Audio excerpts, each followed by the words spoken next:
Hey, Thomas Armstead's Tribe. Just want to talk about Sales 101, different aspects. One is cajoling. And when you think of cajoling, especially in American political history, people think of Johnson. Now, Johnson, who took over for JFK, of course, was a master at really getting somebody who didn't agree with him to come on board with him. And there's a couple of people in the political realm who are just known for cajoling, which is not exactly telling the person what to do, but it's close to that, but it's basically slightly berating them, which you have to be very careful with when you're dealing with a client. It has to be built upon rapport, it has to be built upon respect, it has to be built upon them wanting what you're selling and there being an overwhelming benefit for them, but they're not moving as quickly or they're not signing on the line that's dotted.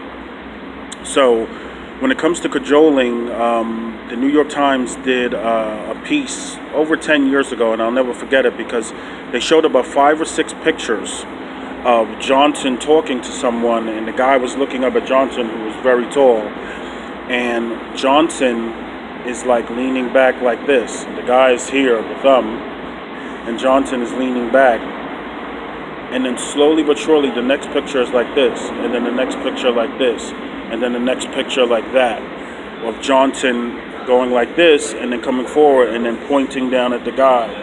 It just really illustrated how he let the person air their grievance until they were fully done. And that's very important when somebody's upset and they're going on and on and on and on. Just let them go on and on and on until they're out of wind, out of hot air, some would say. And then you come in with one sentence and then they keep going and going, right? And then you stop and you let them go and you let there be a pause because they are literally out of wind, so they have to listen to you. And then you go over the benefits. And then you say, what are your other options? Does this work for you? Is this doable? Do you see where you're going to be once this transaction is done? And then you have to cajole. Well, you have to do this. This is an overwhelming benefit for you. This is what we need to do next. These are the next steps, and I need you to take care of it now. Because when you're dealing with a lot of business owners and real estate investors like I do, they're telling people what to do all day, every day. And believe it or not, this is a nuance in sales, but they want to be told what to do because they're thinking and thinking and thinking all day long and telling people what to do. And finally, someone is telling them what to do. Finally, somebody else is doing the thinking for them.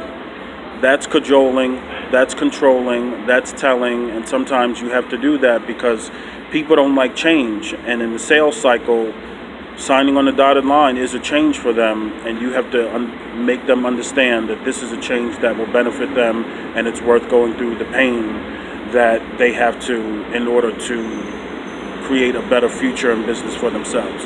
That's Cajoling Sales 101. Hope you enjoyed it. Love the comments.